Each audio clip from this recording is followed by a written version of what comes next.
Okay, I'm like impatient. I don't want to wait. I just want to start. You know what? I've been patient enough. We can start. We can start.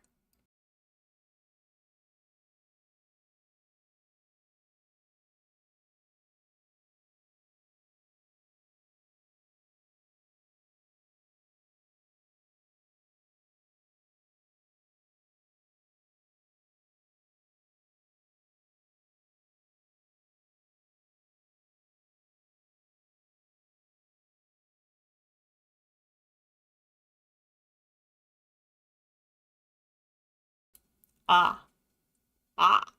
I was muted. I was muted, but I'm here now. Hello, Astrologipos. How you doing today? I hope that you're doing well. I hope that you are doing. I have no idea why I was muted. Actually, no, I do have an idea. Whatever. I'm not gonna bother to fix it. I'm too lazy.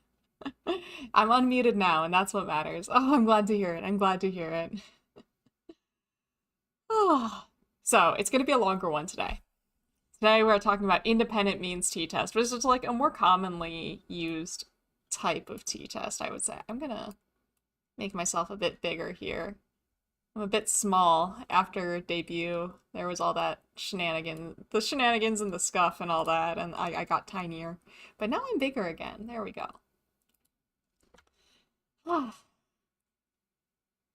I couldn't wait to get started, and now I'm like, oh boy, all right, I gotta mentally prepare for all of this. As Five pointed out last time, or I don't know if he pointed this out here or not, but I for some reason I decided to schedule this at the end of a workday. If I do another series of lectures on a different topic, I will be smarter about that. But for now, I've just worked a full day of work, and I'm gonna do a lecture.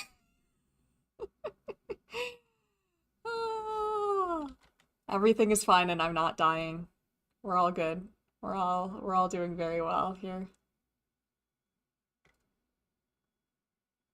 Okay.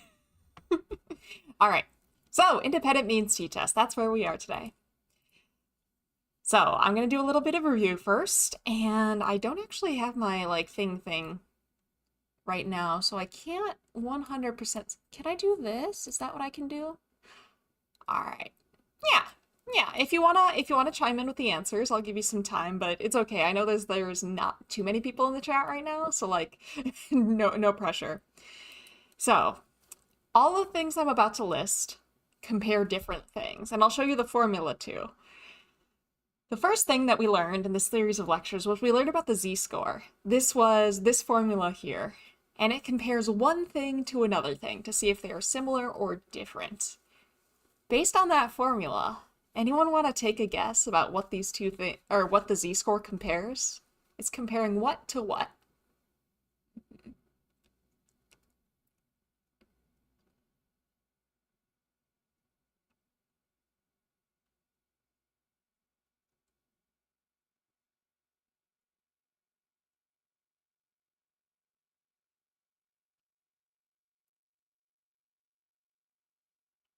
I was counting in my head because, like, again, I don't want to put any pressure on anyone in particular in the chat, so I figured I'd give it like 30 seconds, and I also know there's like some latency there.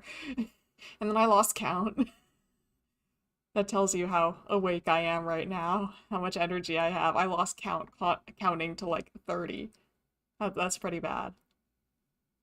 Anyway, the z-score is comparing a single score to the population mean. You can tell from the formula. Here's a single score minus the population mean, right? Then we learned the z-test, and this was the formula for the z-test. The z-test is comparing what? I'm going to count to 30. And if anyone wants to try and answer in the chat, they can, but no pressure. Once the count to 30 is up, I will tell you.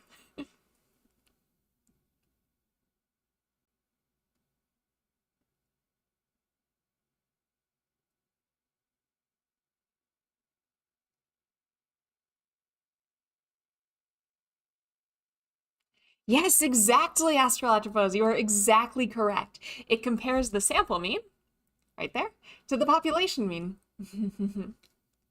And last of all, we learned the one sample t-test. last Wednesday. And here's the formula for that. Any guesses about what the one sample t-test compares? I'm going to do my count to 30 again.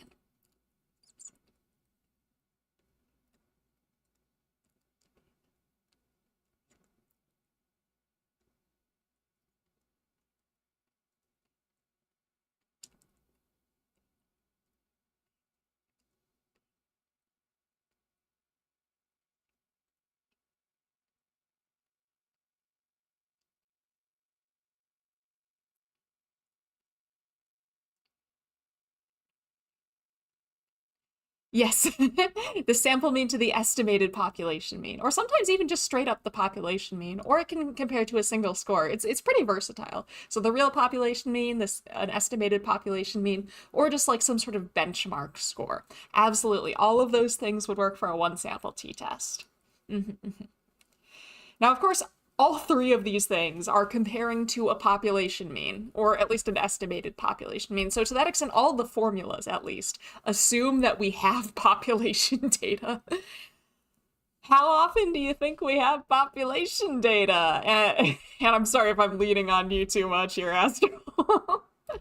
But anyone want to guess how often we have population data when we're running a study or doing a statistical test?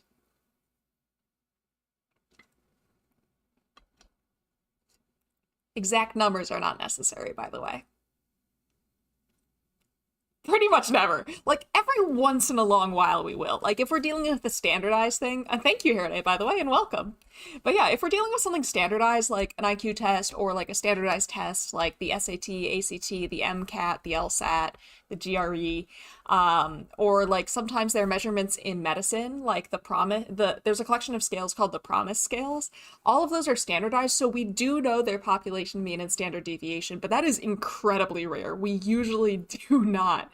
Yeah, not usually unless the population is small or we're using some kind of standardized measure. Exactly. It's highly unusual. Oh, I forgot to go to the slide where I asked this question.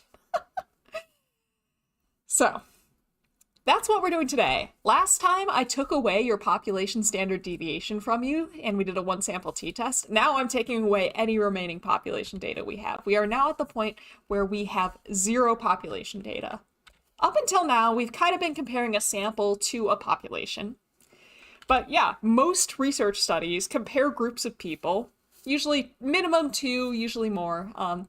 Most experiments anyway, or quasi-experiments, compare two or more groups of people to make inferences about two or more populations. We are using samples to draw conclusions about entire populations. And that's what we're doing today. We are going to learn how to do this when we have zero population data whatsoever. So yeah, what do we do when our research question involves testing the difference between two independent groups? Today we're dealing with independent groups, where there are two separate groups. You're either in one group or you're in the other group. In other words, we're doing a between subjects design.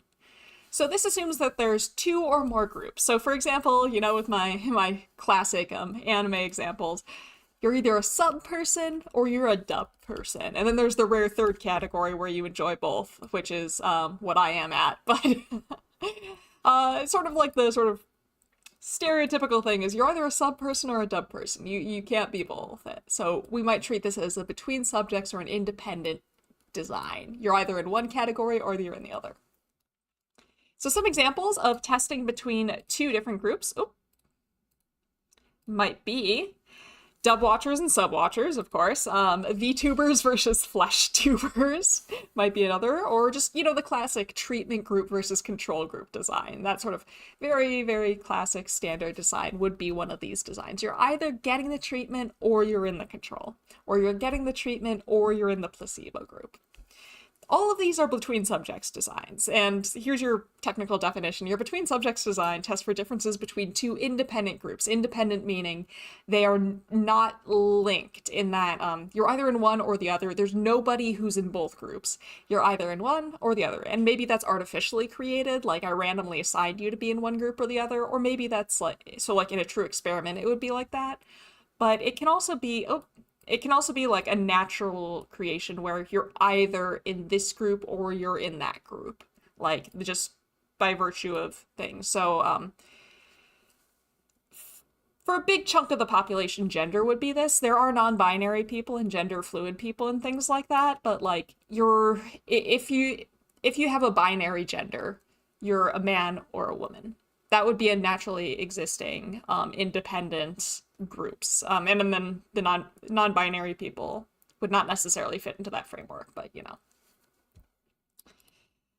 So let's say we've got a design like this. We've got your treatment group and you got your control group, and then you have some dependent variable that they differ on. And this dependent variable is usually continuous, especially if you're doing t-tests like we're going to be learning about today. But theoretically, you can do this type of study where your dependent variable is categorical, like you're either right or you're wrong, or you agree or like you're in or you're out. You did something or you didn't do it. Theoretically, you can have that kind of dependent variable for a between subjects design, but that is not the type of design that you like variable you could use in a t-test.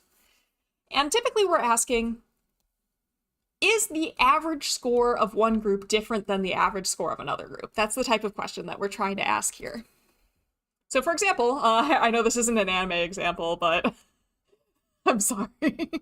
I failed you. It's not an anime example, but you know what? Maybe that's okay. Either way, let's say I want to know if people on average, drink a different amount of soda, if the soda is regular or diet. So let's say I've got like Coke or Pepsi or like my personal favorite Dr. Pepper or whatever it might be. Or melon cream soda. I know, how will you survive without the anime? How can you endure a stats class without the anime? It's horrible. I guess I could have done like sub versus dub enjoyers or something. I created these yesterday and I was so tired from the debut. It's not really a good excuse, but oh well. Right, okay. So yeah, I want to know if people drink a different amount of soda if it's regular or diet. So my independent variable is regular soda and diet soda. I either give them the regular soda, like a regular Coke or a regular Dr. Pepper or a regular Pepsi or whatever, or I give them the diet version. And then my dependent variable is the number of fluid ounces each participant consumes. And essentially I'm predicting that people will either drink more of the regular Coke or more of the Diet Coke. And I guess personally, I think this could go either way. It could be, regular soda as opposed to diet soda tastes better. So maybe people will drink more of the regular soda because it tastes better. But then diet soda, it doesn't have any calories, so you can drink more of it without feeling as like concerned about that kind of thing, right? So I can see this going either way, but I'm predicting that there will be some kind of difference here. Now, of course, I can't get population data here. I cannot get every single living creature on Earth. You prefer the Diet Coke flavor? Oh, that's interesting. I do think Coke is a weird example because Diet Coke and regular Coke taste way different than most other, like, regular versus diet drinks. Like Pepsi tastes fairly similar, Dr. Pepper tastes fairly similar and all that. But Coke tastes, like, really different. And I think I heard a rumor that Diet Coke is based on the new Coke formula that they ended up scrapping. And then regular Coke is the old Coke formula that they brought back when new Coke wasn't that popular. And then that's why Coke Zero, and then Coke Zero is the actual Diet Coke. Coke Zero is the 0-calorie version of Coke that tastes like the regular Coke recipe, whereas Diet Coke, yeah, I don't know. We also have different Coke over here, the Ode to Health. Ah, those good old American health standards. Would it be possible to measure the difference in the difference in tastes? Possibly. It might be possible to do that. Of course, you'd have to quantify like what counts as the difference in taste, but we could theoretically, like if say we're working solely with Coke, we could have 3 different conditions. We could have regular Coke, Diet Coke, and Coke Zero as well. But we'd have to come up with a way of figuring, yeah, Coke Zero is definitely the best of the 3. I agree, I guess. I just don't like Coke. I'm gonna be honest, I don't like Coke. It tastes bad to me. So Pepsi is better, but it's still not great to me. Dr. Pepper and root beer are my jam. That's the reason I can't move to Japan. I like root beer way too much, and it's my understanding that they really don't like root beer there, and therefore it's very difficult to find, if at all, existed. If I moved to Japan, I might never get to have a root beer float again. Can you imagine? That would be tragic. Okay, right. Okay. So today we're working with independent means t-test. Oh, and hi, by the way, hello, Memento Mori. I'll just call you Mori for short. Is that okay? Or I can call you Memento Mori, or Memento, or Mem. Anyway, okay. Independent means t-test. This is what we're gonna do. We're gonna compare two different conditions when we don't have any population data. So the goal of this, before we were checking Mori. All right, I'll call you Mori then. Sounds good. So the goal before was we were comparing a sample mean to the population mean. We're thinking of something a little bit different now. Rather than comparing one number directly to another number, we're comparing a difference between two groups to zero difference. So we're comparing different scores as opposed to just straight up comparing scores or means, which is a bit weird. Essentially, the question that we're asking with the independent means t-test is the difference between my two conditions means different than zero difference after we account for sampling error? Because, sampling error, we know there will be a difference. We just don't know if that difference means anything. It could just be noise. It could just be fuss. It could be a fluke. So after we factor out as much of that noise as possible, is the difference between our groups actually different from zero? That's the goal. So for this one, I'm going to have you help me out here. We're going to think of our own example. We need a nominal independent variable with two groups. You're either in one or the other. And then some numeric dependent variable that might differ. So the example that I gave you was Diet Coke versus regular Coke and then fluid ounces that you drank. We could do something like therapy versus medication and depressive symptoms. We could do something with, say, watching dubs versus watching subs, and if that differs in how long they've been watching anime or how much anime they watch, like anything like that. So let's come up with some sort of example. Left and right-handedness. All right, we have one group that's left-handed, the other group is right-handed. And you're either one or the other. We're not allowing for any ambidextrous people in this study. I'm sorry, ambidextrous people. You're getting excluded. So right or left-handed, and what do we think that right or left-handed people, what do we think the difference between the two would be? Like what might differ? What's our dependent variable? And this can be a serious thing, like an actual prediction, or it can be something very, very silly.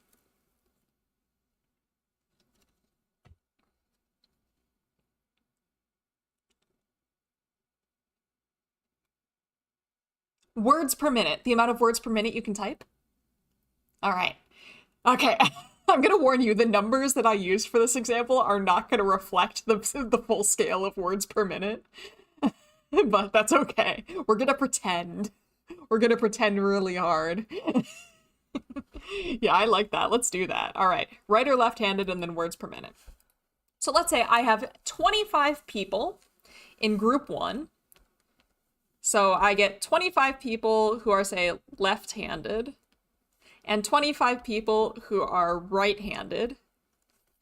And then we measure their words per minute. So we test how many words can they type per minute on average. Our independent variable is categorical, so it's two groups. There's no inherent order to these groups. They're nominal groups. One's not more or less than the other, and there's no shades of gray between them. You're right or left-handed, at least as far as we're treating this. We're just ignoring ambidextrous people. There are only two groups, and you're one or the other. So we have 25 people in each group, and let's say we calculated the following thing from our data. Left-handed people had a mean of 3 words per minute. As you can see, like I said, the numbers that I made up for this example don't really match what we've come up with, but can we call this like words per second? Let's call this words per second. I think that makes more sense. This is gonna make more sense with the... So, yeah. 3 words per minute is brutal.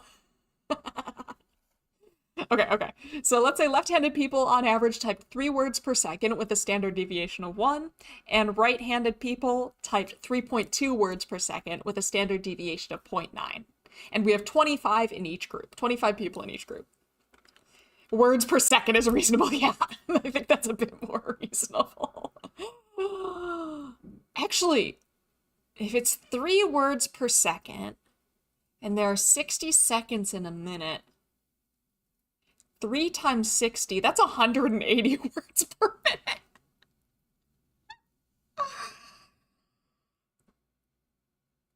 Mistakes were made.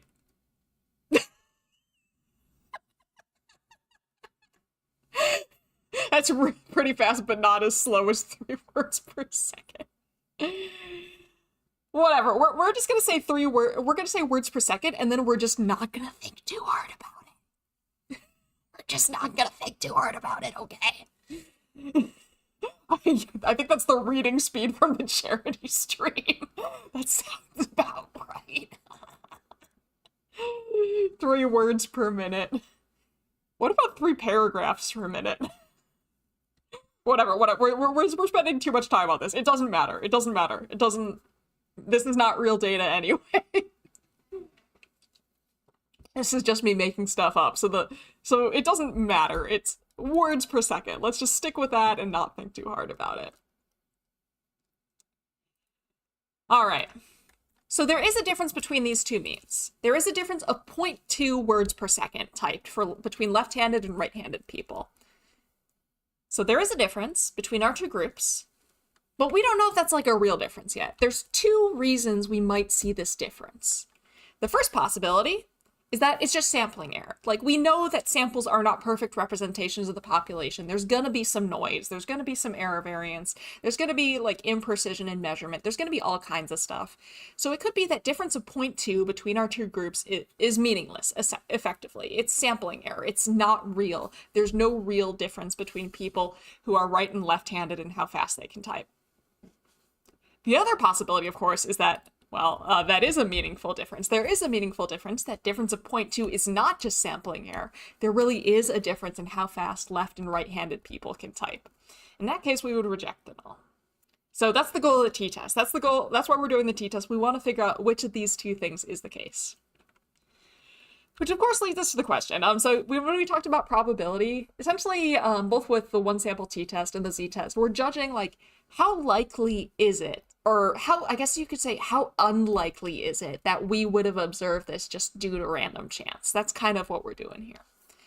So we've got to establish, how probable is it that we would have found that difference of 0.2 if the null hypothesis was true? Oh, thank you for the heart. And that's our goal. So how do we do this? Well, we're going to do what we did before. We're going to construct our comparison distribution. And that comparison distribution represents a world where the null is true, where there's 0 difference in typing speed between people who are left and right-handed. We're going to create a distribution of all the possible mean differences between those 2 groups that we might have seen just due to random chance, due to sampling error. So it should ideally show us the full range of differences we might see between our 2 conditions, assuming that there is no real difference. So how much variability in mean differences should we see from sampling error alone? How much of a difference should we see just if nothing's really going on here, if it's just all a fluke, if it's all noise? That's the kind of deal. That's what we're looking at. That's our first step. And to do this, of course, to describe the distribution of outcomes we might expect if there really isn't a difference in typing speed, we've got to establish the mean of the comparison distribution and the standard deviation of the comparison distribution. In other words, the standard error. When we were doing a one-sample t-test, in a world where the null is true, the sample mean was equal to the population mean. So in the world where the null was true, we just use the population mean as the mean of our comparison distribution. But now we have 2 sample means. And we're interested in the difference between those means. We're not interested in just how far is one sample from the population. We're saying, how different are these 2 groups, and how far away is that from 0 difference? It's kind of a weird thing. Before it was like, how far apart are these 2 numbers? Now it's, how much bigger is this difference than 0? Which means that the mean of our comparison distribution is 0. In a world where there is 0 difference in typing speed between left and right-handed people, the average difference in typing speed between left and right-handed people should be 0, because there is no real difference. Why is the mean 0? Well, if there's no difference in the population, then on average, we shouldn't find a difference. On average, both groups should have the same average words per second typed, and therefore there shouldn't be a difference at all. That's the idea here. That's why the mean is 0. Oh yeah, there, yeah. Now for the standard error, for how much variability we should see in mean differences.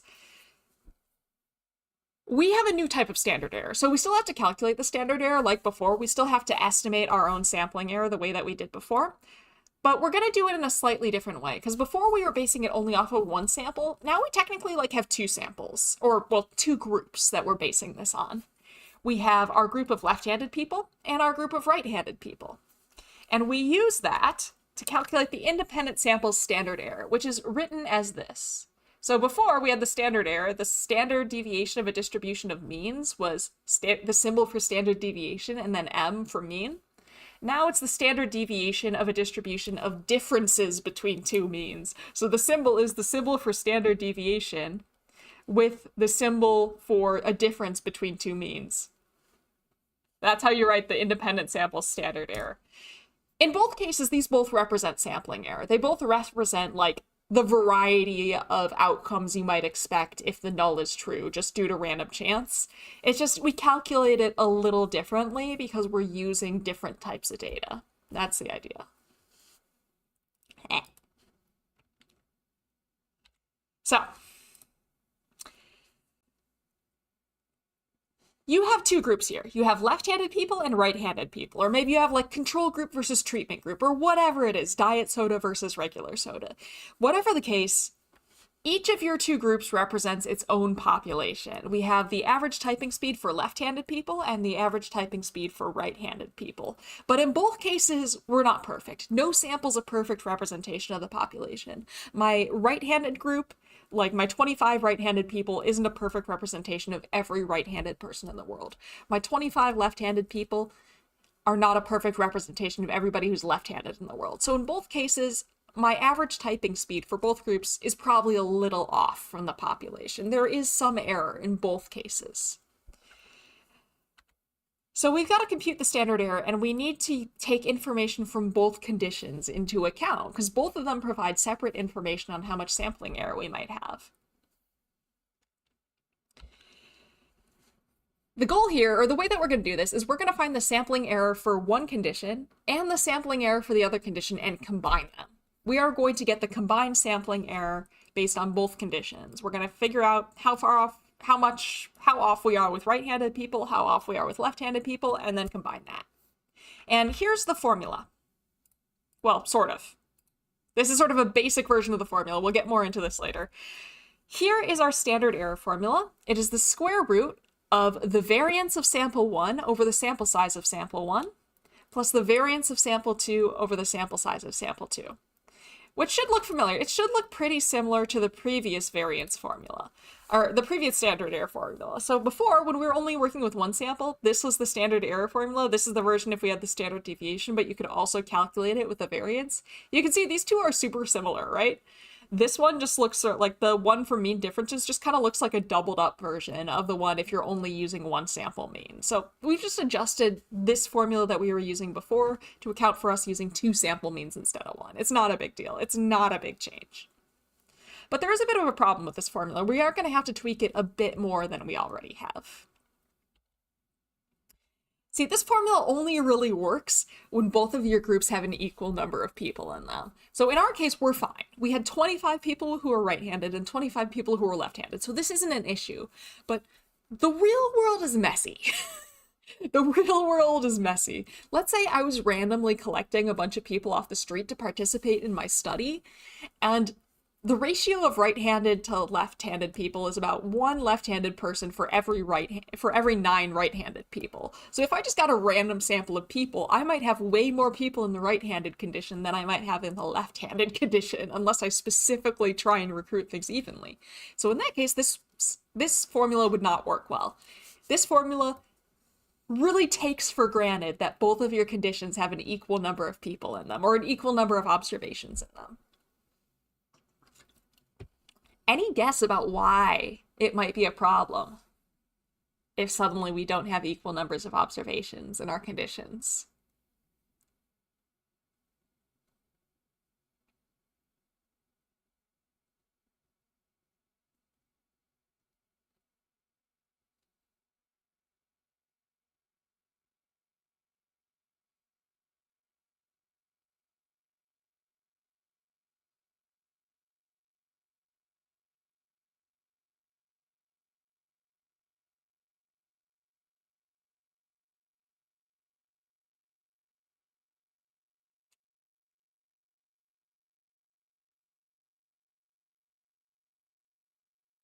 Ah, Heraday, the variance in one could overwhelm the variance in another.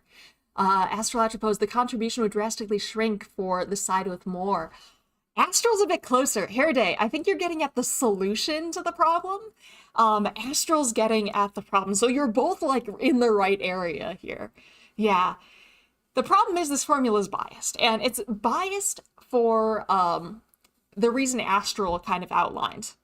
This treats it as both of the samples have an equal contribution to the outcome, right? It's treating it so both variances have an equal contribution to the final standard error.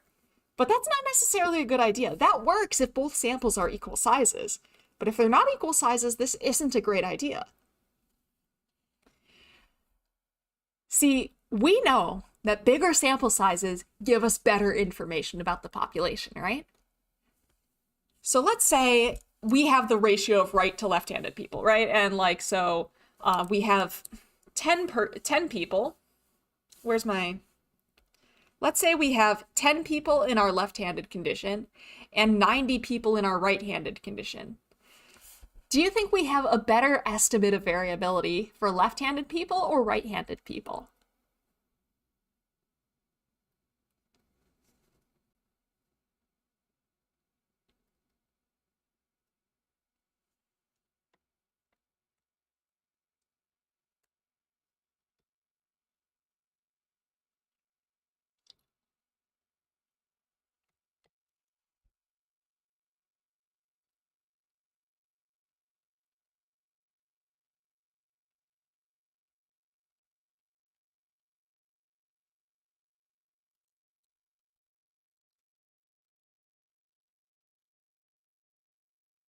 Right-handed, exactly, Heraday.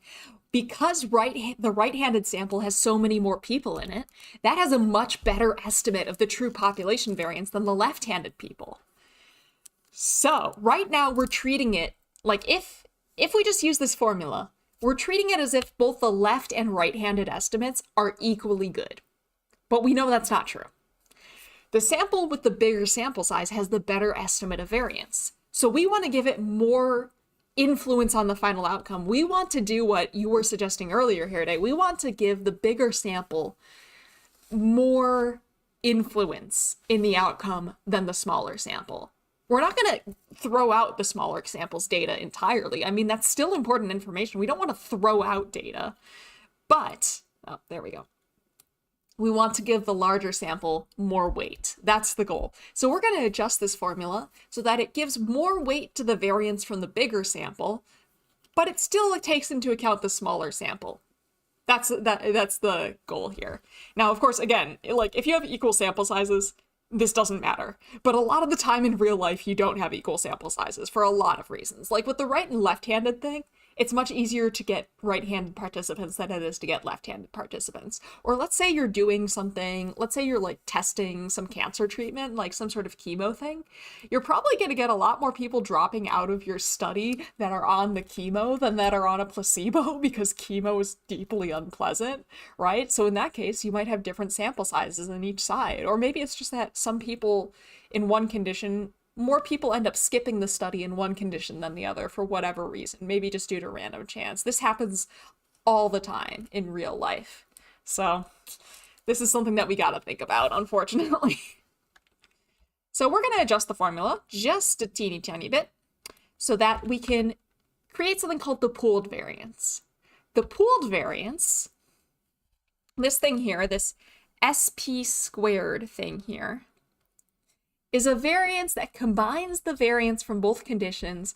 It's like a weighted like the weighted mean that we talked about earlier in the semester. We weight the variance so that it's a combination of the two groups' variability, but it gives more pull to the bigger group than the smaller group. So this is our weighted estimate of variance.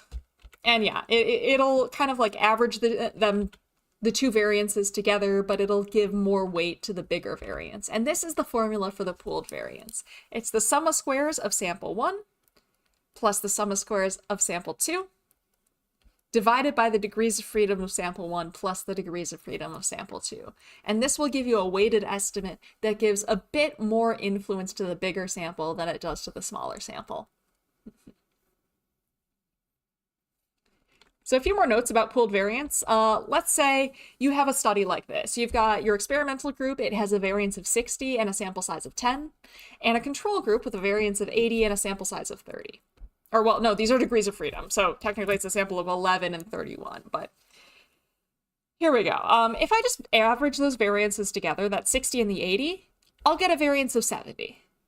And that's fine. That's directly in the middle of these two variances. But that's not perfect because we know the control group has a lot more people. In terms of degrees of freedom, it has 3/4 of the degrees of freedom, while the experimental group only has 1/4 of the degrees of freedom. So roughly the experimental group only makes up 25% of the sample. The control group makes up like almost 75% of the sample, roughly speaking.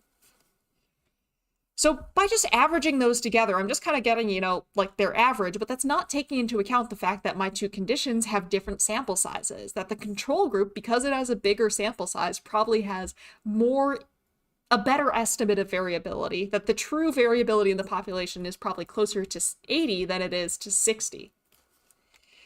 So what the pooled variance is doing is kind of something like this. This isn't exactly how mathematically it's doing it, but it's roughly doing something along these lines. What it's doing is it says, okay, that variance of 60 from the experimental group is based off of 1/4 of the degrees of freedom. So about 1/4 of the sample gave us that variance of 60. That variance of 80 is based on the remaining 3/4 or so of the degrees of freedom, or 3/4 or so of the sample. So it's saying 60 times 1/4, it's weighting it by how much of the sample was used to estimate that variance. And we end up getting a variance of 75, which is closer to the variance of 80. We're still taking into account the variance of 60, but we're giving more weight to the variance that we got from a bigger sample size. That's more or less what the pooled variance is doing. How we feeling? Does it make sense why we would want to do that? As opposed to just like averaging them together and treating them equally?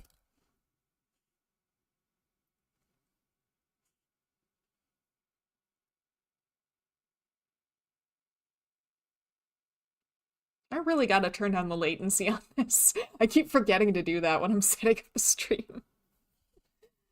Oh, good. I'm glad it makes sense. But yeah, next time for Wednesday, I will make sure to turn down latency so we don't have as many awkward pauses. All right. So t-tests. We already learned one last Wednesday. This time we're learning it makes sense, but are there cases where you would not want to do it? Not really. You pretty much always want to do this unless you have equal sample sizes. I guess you could probably imagine a hypothetical case where you wouldn't want to do this, where you know that the condition with the bigger sample size also had worse data collection, like it was less precise data collection and there's a problem with it, in which case you might not want to give the bigger sample more weight. But typically speaking, if there is a problem with data collection, that would affect both conditions equally most of the time, so that usually wouldn't be a problem. But let's say there was like a huge problem with the left-handed condition but not the right-handed condition, or a huge problem with the right-handed condition but not the left-handed condition. So the bigger sample has worse data but not so bad that you'd throw it out. In that case, maybe not.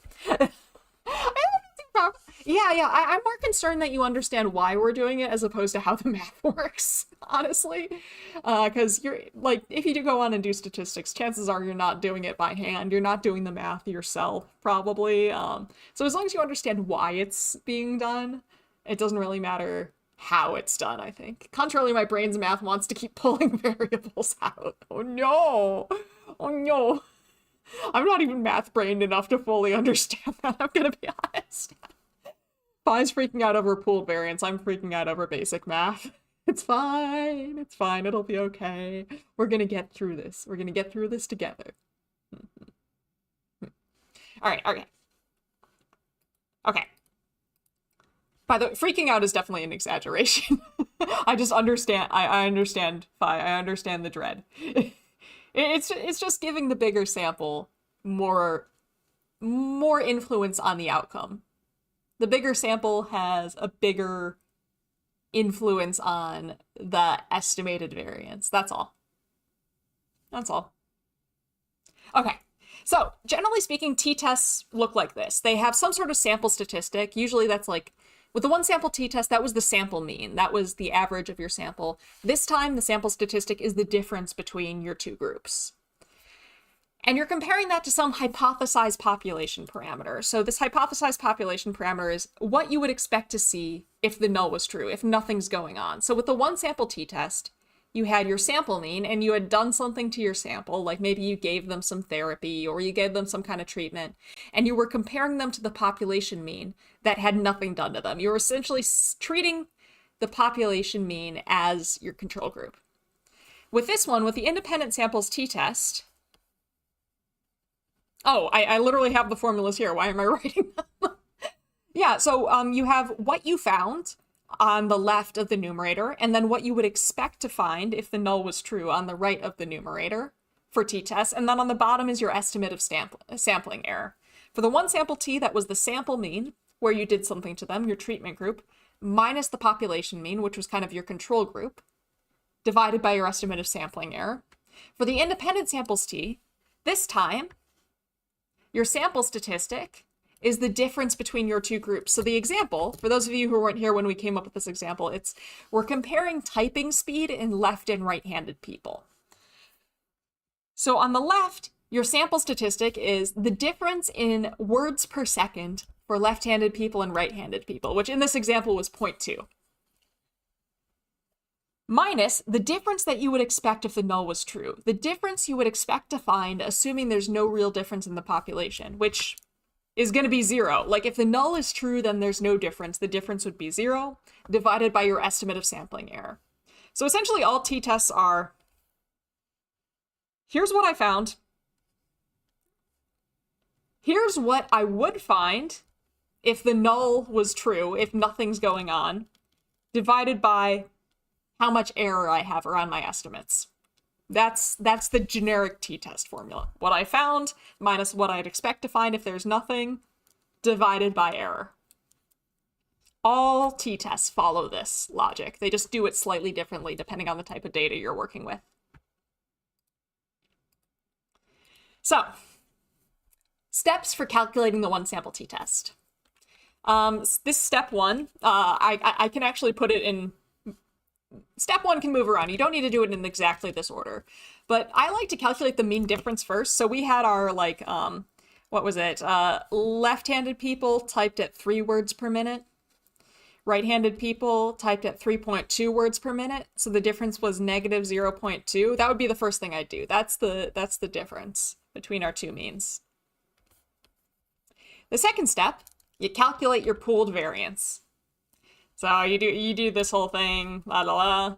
Then you estimate use that pooled variance to estimate the standard error. So you kind of have to do steps 2 and 3 in that specific order. You can't do step 3 before you calculate the pooled variance because you can't need it. Then once you've got your mean difference and your standard error, then you can calculate your t-test, and you also want to calculate your degrees of freedom. Now before, we only had one estimate. We only had one sample, and that meant we only had 1 degrees of freedom. Here it's a bit different. Now we have 2 samples. We have our sample of left-handed people and our sample of right-handed people, or your control group versus your treatment group, your sub-watchers versus your dub-watchers, your Diet Coke versus your regular Coke. Whatever it is, we have 2 samples now, which means that we have multiple degrees of freedom.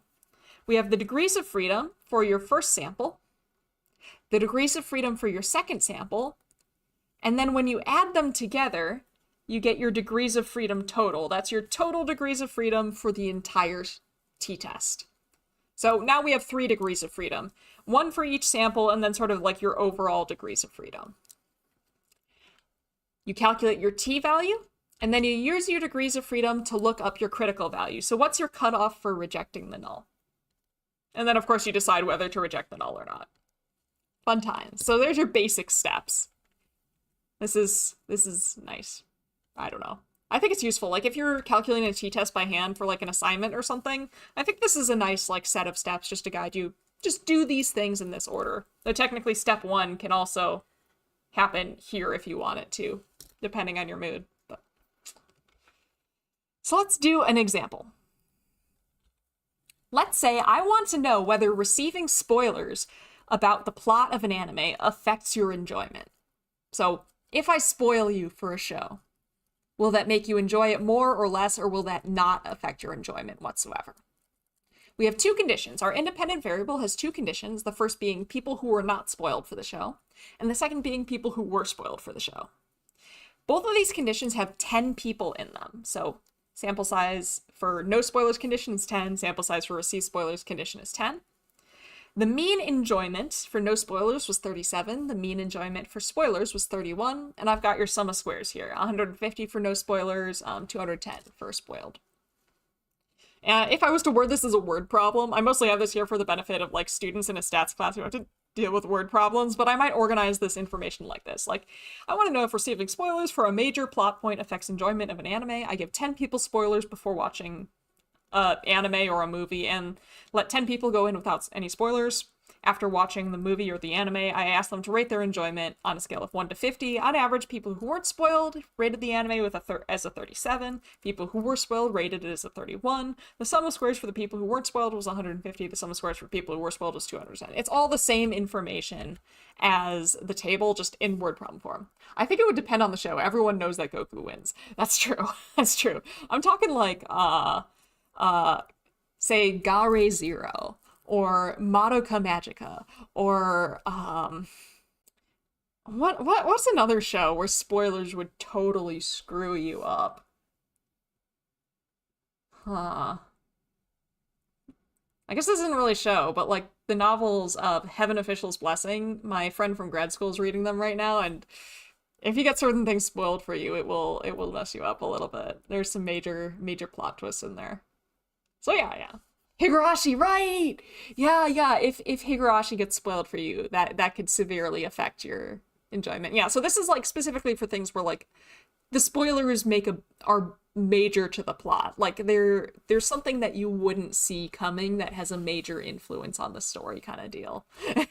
I think everybody does know that Goku will win in the end. But like what like would Trunks... I never watched too much Dragon Ball, but would, like, Trunks being Vegeta's son? Was he Vegeta's son? Would that count as a spoiler? I don't know. I don't know. I'm sorry if I just spoiled that for you. It's really old. And I don't think it's... Hopefully that's not a big deal. I don't know about Dragon Ball enough to know if that's a big deal. Actually, how many people here... I kind of want to do a poll, just to see how we feel about spoilers. Do you mind spoilers? I think his mother would count as the spoiler. Okay, yeah, that's fair. That's fair. I didn't say his mother, so it's okay. By the way, this poll has no bearing on anything that I'm about to teach you. I'm just curious.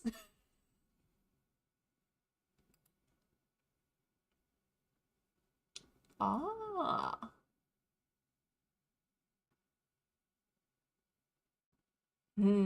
I see. Yeah. I mind spoilers. Did you know that there's actually, like, research on whether spoilers affect your enjoyment of media? I've seen, like, some papers. I think DBZ passed the date at which spoilers count. I would agree. Depends on the severity. I got into a few shows from seeing spoilers and being so confused I didn't know how that happened. That's true. So, like, I've seen a couple papers on how spoilers affect enjoyment. One of the papers that I saw said spoilers can actually enhance enjoyment because, like, for sort of like the reason you listed, Astrologipos, like, you know that something's coming, but you don't know how or why, and then, like, you're catching all the foreshadowing and you're catching all the clues and you know what to look out for. That's kind of what reading Heaven Official's Blessing was like for me, because I had a lot of stuff spoiled for me before I went in, but, like, it was completely out of context. I didn't know how it happened or why it mattered, you know? And then, like, catching up on all the points and stuff like that actually made me enjoy it more. But I've also seen studies that show that spoilers make enjoyment less. And I wonder if there's, like, some sort of confound there or some sort of, like, difference between the types of shows or the types of spoilers, or, like, how detailed the spoiler is. Yeah, I haven't played Signalis. You'll have to tell me more about Signalis later. I know you've been talking about it, but I want to... You'll have to, like, info dump on me later, okay? But yeah, anyway, sorry, that's irrelevant, but like this is the thing that there has been empirical research on. Like I watched Evangelion strictly because I was so confused by a Twitter bot that referenced it and not getting it. Yeah.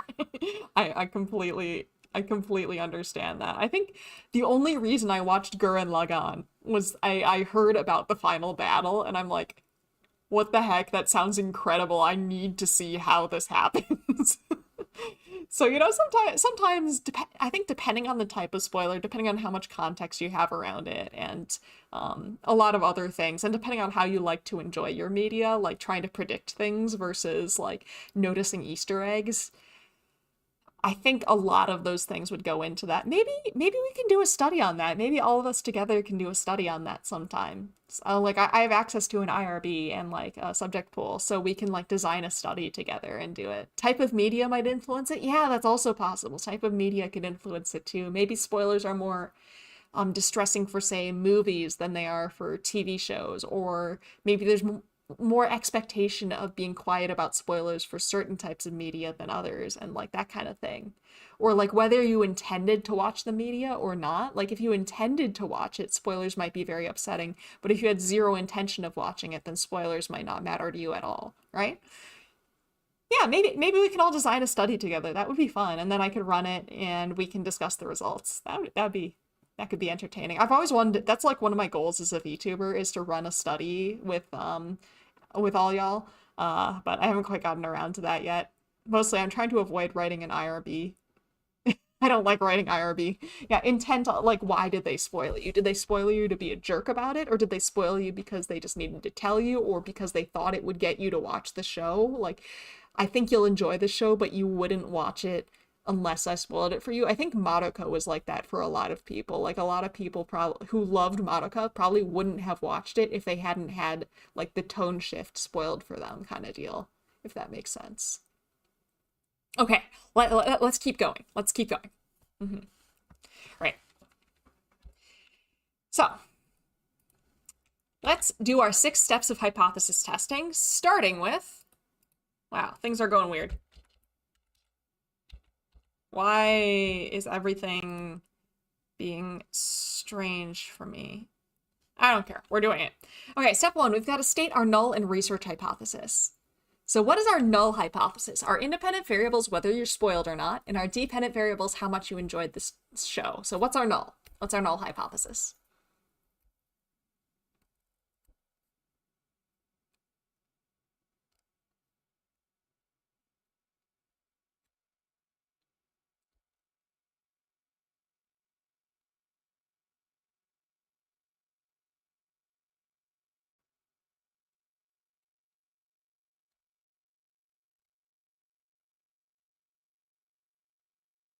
Yeah, there is no difference. Exactly. Rico, hello. It's so good to see you. Welcome. Statistics, my greatest enemy. We affected the outcome by perceiving it. Oh no. Oh no. That's a little scary. Exactly. There's no difference between being spoiled or not. That would be the null hypothesis. So, yep, null hypothesis. There's no difference in how much you enjoyed the anime, regardless of whether you were spoiled or not.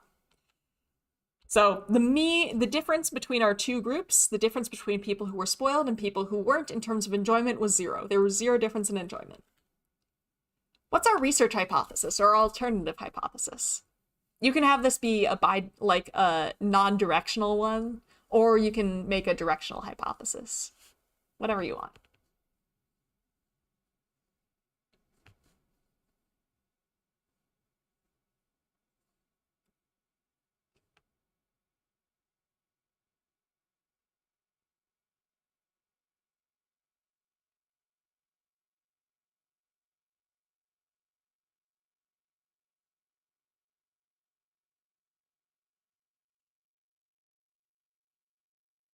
Yep, being spoiled affected their enjoyment. Exactly. That's a great non-directional hypothesis, Harry. Exactly. We're not predicting how it affect their enjoyment. We're just saying that it would.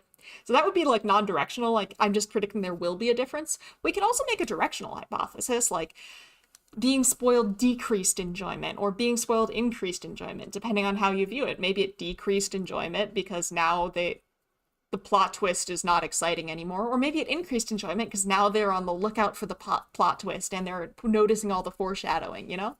So, but either way, this prediction would be that the difference between in enjoyment between the spoiled group and the not spoiled group is not equal to 0. There is some kind of difference. Enjoying something increased one's susceptibility to spoilers. Actually, Marlon, I can also see that kind of causal directionality, because the more I like a show, or the more I'm enjoying like a show or a book or a game, the more I look up like fan art and fanfic and whatever related to it, and that can very much end up spoiling you. So you know what? I think this could be some sort of dynamical system. This could be a self-reinforcing cycle. Oh man, but sometimes there's those cases that break you out of the cycle, right? You really, really enjoy something, then you look up spoilers for it, and then you find a spoiler that like just completely destroys any chance you had of enjoying the show. Like you get spoiled that your favorite character dies, or the plot goes in a direction that you really hate. Anyway, oh, I'm not speaking from experience, Am I? Has that ever happened to me? I think it has. Usually very early on in enjoying a show. Sad to think about. I am a spoiler enjoyer. Ah, I see we have a spoiler connoisseur here. I don't like spoilers most of the time. I only like spoilers if, like, there's a very fun show, but I have zero investment in the plot. Like, it's like junk food for me. Like, I'm enjoying it, but I'm not getting anything out of it, if that makes sense. Like, I'm not invested in it, but I'm enjoying it in the moment. Then I like spoilers. But if I'm actually, like, emotionally invested in the story, I will avoid spoilers so much. And I will get so mad if somebody spoils me. Spoil Undertale for yourself, and I do not think it reduced my enjoyment at all. Still played multiple playthroughs. Yeah, it sounds like it didn't really affect your... Well, I mean, it's hard to say, because we don't have a control file in an alternate universe where it wasn't spoiled for you, but hard to say. Trying to think if a spoiler has ruined something for me. Sometimes I feel like I would have liked going in without the spoiler more. Yeah, I've had that situation too. I'm the type of person who really, really enjoys trying to predict plot twists coming. Like, Maury and I watched Bravern. What is it? Bang, Brave, Bravern, or I forget the full title. We watched that together, and like, I think I wouldn't have enjoyed it as much if it was spoiled for me, because I took great delight in predicting the plot twists. You know, like that is one of my favorite things to do with shows. So I might not have enjoyed it as much if there wasn't that aspect for me. But I mean, it's hard to say. One somewhat famous work weak to spoilers is Outer Wilds. Oh, I have not... I know nothing about Outer Wilds. I like to think I'm very good at predicting twists. I really like to think so. I was spot on with Braver, and I'm so proud of myself for calling. I'm so freaking proud of myself for calling the big Braver's plot twist. But I'm not as good as I used to be. It used to be my family would refuse to watch like TV shows and movies with me because I'd always predict the plot twist and be like, hey, do you think blah, blah, blah? But I'm not that powerful anymore, unfortunately. Or maybe it's for the better. Outer Worlds is a game that's about space exploration. And yeah, I've heard about that. So it's like not as fun if you know what's coming. It kind of reminds me of those people. I watch a lot of Minecraft YouTubers, and like there's some who like really dig into the updates and dig into the code and stuff like that and play all the betas and the snapshots and stuff. And then there's others who refuse to learn anything about the update, even they try and avoid its name if possible, just so they can go in completely fresh. And I honestly don't know which one I'd prefer. I tend to end up spoiling myself for all the Minecraft updates because I want to know everything. And I think there's advantages to knowing the mechanics. But there's also advantages to just the joy of discovery. Like, oh my gosh, I never thought that they would add, like, armadillos to Minecraft or something. Yeah, Puro Pico versus technical Minecrafters, pretty much. For me, it's like, the ones that I watch, it's like Izuma. Izuma is, like, the one who, like, goes through and breaks down all the updates. And I think the people who, like, don't look is, like, Good Times with Scar and stuff. Yeah, the joy of analysis versus the joy of discovery. Yeah, it's hard. It's hard to pick between. I like both. Anyway, I'm getting sidetracked. I'm gonna try and keep this one relatively short tonight. I don't want to go like 2 hours again with a lecture, because I'm still burnt out from this weekend. Every game for the last 3 Pokemon generations, I've told myself I won't look at the leaks, and I failed every time. I feel you. I am very happy, though, with Pokemon, how they only... Like, they'll release the designs of some of the Pokemon, but you'll still be out there in the wild. And because they only release the designs of some of them, like you'll go out there and you'll discover Pokemon you've never seen before, and that's always really fun. But like it also with Pokemon in some games, you know, it sucks because like you have to look up leaks and stuff like that sometimes because like I'm thinking Legends Arceus or Arceus, however you want to pronounce it. That's such a fun freaking Pokemon game. It's my favorite Pokemon game. But like some of the evolutions in there of the Hisuian exclusive evolutions, like there's no way I would have known how to evolve those on my own. Like there's no way I would have, you know. Yes! See, Astral Octopus gets it. PLA is the GOAT, and I cannot wait for the next PLA style game. As the population of Pokemon grows ever larger, keeping them all memorized becomes less and less tractable. This is also true. This is also true. I would love to hear about everyone's favorite Pokemon one day. Like, I've got a few weird ones. Yeah. Honestly, my least... Galarian Yamask was absolutely trolling. Oh my gosh, that one was so... How is anyone supposed to get that? Like, some of these evolution methods, they have to do this just, like, on the assumption that people are going to, like, go in the code and find these out. Altaria, I can picture you riding an Altaria. I think that would be adorable. I think that is very cute. That's a thing to, like, put in my notebook of, like, if I ever need something to draw.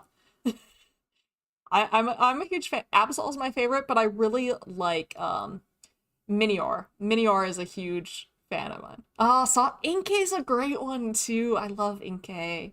Oh, Yishiolio Inkay. I should keep... Oh, Delmise! They're releasing Delmise in Pokemon Go in the next upcoming event. I think it's actually already started in some time zones, but tomorrow I'm going to start trying to get me a Delmise.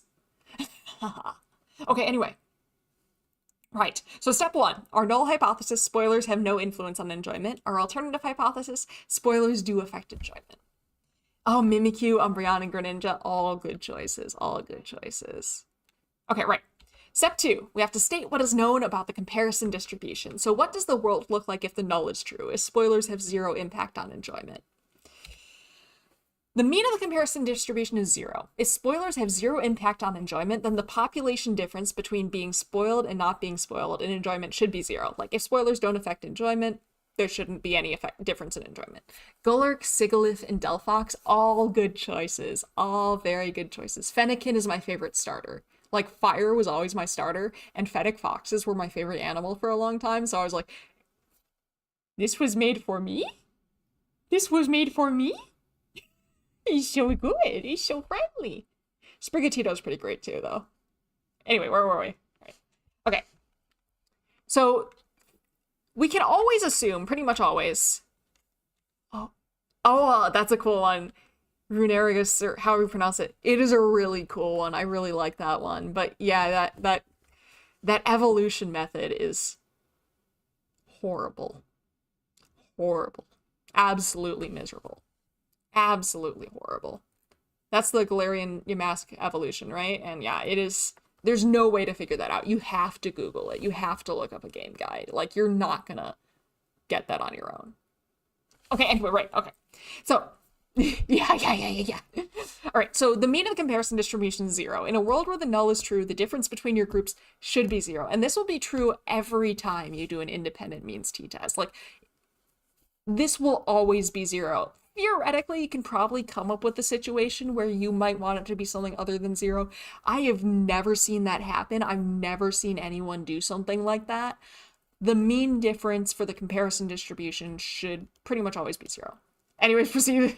Let's not distract you too much. Haha, I don't need to respond to this, but too late. I already did it. I started reading it before I read the whole thing. I'm so distractible. In the game, they removed the area-based evos. They added the most arbitrary one ever. Oh, no. Yeah. I want to play Pokemon, but the Switch is really bad for my carpal tunnel.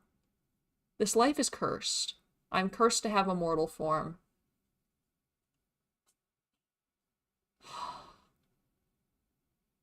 Anyway.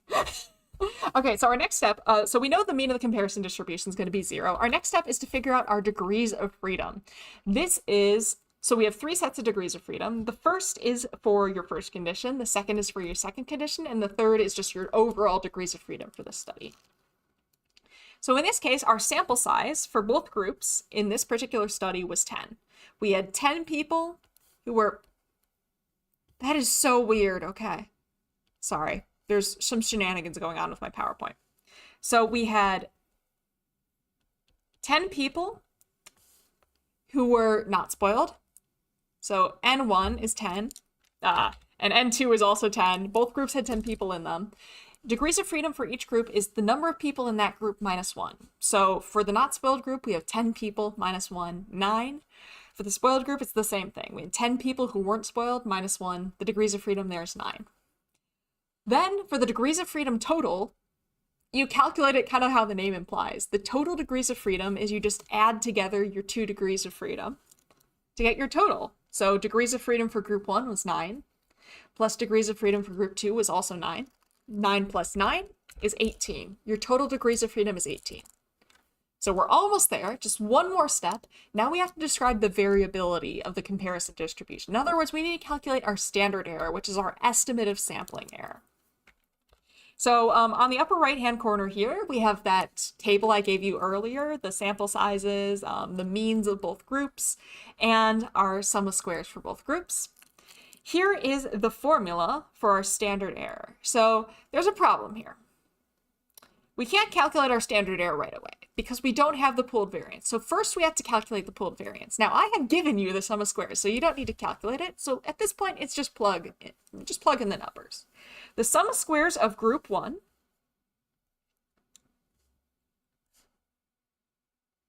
getting flashbacks to population health statistics and nursing research. Hopefully I'm making it a little less painful than that. You know, earlier I was using an example of regular versus diet soda, and if I didn't know what it's like being like an academic or like, you know, like the type of person that people just go to with questions that are outside of your area, I would absolutely corner you, Rico, and ask for your opinions on the health effects of diet soda, but I'm going to be merciful. This is not your stream. You didn't come here to get grilled, and you may not have necessarily the background research on that particular thing. I'm going to have mercy on you today. I don't know why I brought that up. It sticks in my mind a lot. I've done a lot of my own like reading on that, and I don't have the requisite background research to. I mean, I could. I'm gonna be nice though. I'm gonna be nice. I'm gonna be very nice. I don't want to scare you away. Though I guess the stats might do that as well.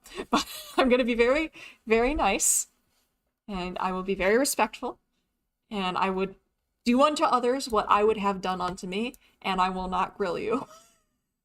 Okay, right, so the sum of squares for group 1 for our not spoiled group is 150, so that will go here.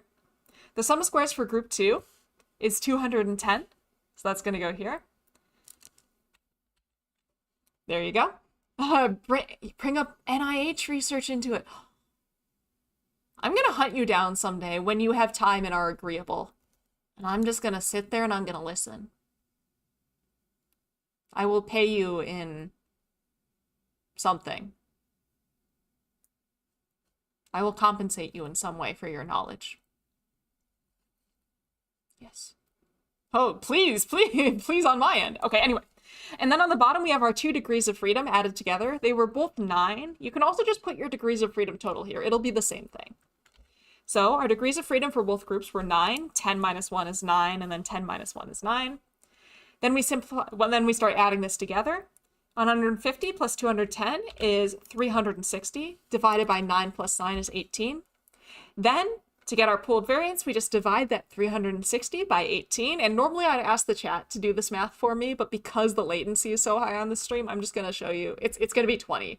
Our pooled variance is 20 here. Now that we have the pooled variance, we can calculate our standard error, our estimate of sampling error. So here's our formula. It is the square root of the pooled variance divided by the sample size of group 1 plus the pooled variance divided by the sample size of group 2. Our pooled variance that we just calculated is 20. So it's going to be 20 divided by the sample size of group 1, which is 10. So 20 divided by 10 plus 20 divided by 10. Then we simplify that down. 20 divided by 10 is 2, plus 20 divided by 10 is 2.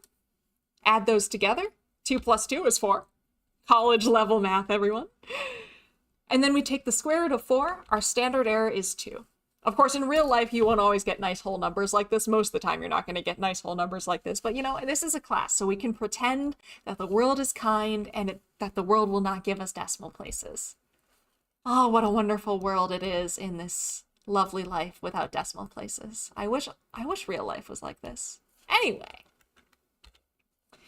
So, we've stated what is known about the comparison distribution. In a world where spoilers don't affect enjoyment, the difference in enjoyment for a show for people who were and weren't spoiled should be 0. There should be 0 difference in enjoyment, assuming spoilers don't affect enjoyment. Our degrees of freedom is 18, and that estimate of 0 should fluctuate. On average, we should be about 2 points above. Our sample difference should be about 2 points above or below 0, just due to sampling error alone, on average. That's just about how much we can expect that to swap around. Now we have to set our cutoff. Step 3, it's very similar to how it was for the one sample t-test. We use the t-table. Let me get myself out of the way. There we go. We use the t-table, and we use it the same way as before. We get our degrees of freedom, and that determines which row of the t-table we're in. So our degrees of freedom total, we're using the degrees of freedom total, by the way, because that represents our entire study, how many people we have in our whole study in both conditions. Our degrees of freedom is total 18, so we go down to the 18th row of the table. Here, come on, animate. Be animated, there you go. And we're using our usual cutoff in psychology. We're doing a two-tailed test, so I'm allowing spoilers to either hurt your enjoyment or increase your enjoyment. And I'm using my usual alpha of 0.05, so I'm allowing my type 2 error rate to be 5%. I'm allowing a 5% chance of a false positive. So that means I'm going to the proportion in two tails combined, because it's a two-tailed test, of 0.05. So we're going in this fourth column here. And then where those two meet, that is our cutoff. That is our t-critical. That is the t-value that we have to beat to reject the null. And that is going to be, I know it's pretty small, you probably can't see very well, but it's going to be plus or minus 2.101. So if the t-value for the difference between our conditions is further from 0 in either direction than 2.101, we reject the null and conclude spoilers did have an impact on enjoyment. If it's closer to 0, if it's not past that boundary, we fail to reject the null. We have no evidence that spoilers affected enjoyment. Or we don't have sufficient evidence to say that spoilers affected enjoyment. Let's put it that way. Now, step 4, we do our t-test. So here's our new formula. The mean of sample 1 minus the mean of sample 2. In this case, that was 37. Minus 31, that goes here, minus the difference in the population if the null is true. And this is the fun part about this formula. This bit of the formula doesn't actually matter, because we know that if the null is true, there should be 0 difference. So this part of the equation is pretty much always going to be 0. So it's not actually going to affect the math. The only reason this appears in the equation is to remind us we're comparing what we found to a difference of 0, but it doesn't actually affect your calculation at all. And then on the bottom, the standard error that we calculated, which I believe was 2. I believe that's the standard error we got. Let me check really fast. Let's go back to here. Yeah, our standard error was 2. So we plug all of that in. 37 minus 31, that's the difference between our two conditions, minus the hypothetical difference if the null is true, 0, divided by our estimate of sampling error, our standard error, 2. 37 minus 31 is 6, minus 0, so just 6 really, divided by 2. Our t-value is 3, even. Love those nice whole numbers. We can also calculate Cohen's d. Cohen's d is a little different than before. So it's still the same thing. You still interpret it the same way. But the way that we're calculating it is a bit different because the way that we're estimating our variance and our standard deviation is a bit different. This is the pooled standard deviation. The pooled standard deviation is just the square root of your pooled variance. Our pooled variance, I believe, was 4. I believe our pooled variance was 4. Let's look. Let's look. I don't trust my memory. Our pooled variance was 20. It's a good thing I didn't trust my memory. Look at that. Remember, always check. Memory is faulty, Someday I should do a thing on how faulty human memory is and Mothman memory. It's not great. Okay, so our pooled variance was 20. So to calculate our pooled variance, or to calculate our pooled standard deviation, we take our pooled variance and take the square root of it. That's why the symbol of the pooled standard deviation is just SP. It's just the square root of SP squared. So this is going to be the difference between our two conditions, 37 minus 31, divided by the square root of our pooled variance, divided by the square root of 20, which is going to be 37 minus 31 is 6. Square root of 20 is 4.47. Our Cohen's d is 1.34. This would be considered, at least in psychology, don't come at me biologists or, particle physicists. Don't come at me particle physicists or biologists. This would be considered a very large effect in psychology. This is pretty darn big for psychology. This would indicate that assuming we reject the null, spoilers had a pretty big impact on enjoyment. Please don't at me, Phi. Okay. So now we can make a decision. We can figure out if we reject the null or not. The t-value that we calculated was 3. So that is out here. And the number that we had to get in the comments, fight me. Meet me in the Denny's parking lot, Phi. Except there's really nothing to fight about. It's just a relative thing of different disciplines having different standards. There's really no reason to fight. Meet me in the Denny's parking lot and we'll just go get Denny's. How about that? I want Denny's. Okay. So the key value that we calculated was 3. The number to beat is 2.101. We need to be further from 0 than positive or negative 2.101 to reject the null. Yeah. So if we're further from 0 than 2.101 in either direction, we reject the null. If we're closer to 0 in either direction than 2.101, we fail to reject the null. So I'm gonna do a little poll here. Do we reject or fail to reject the null?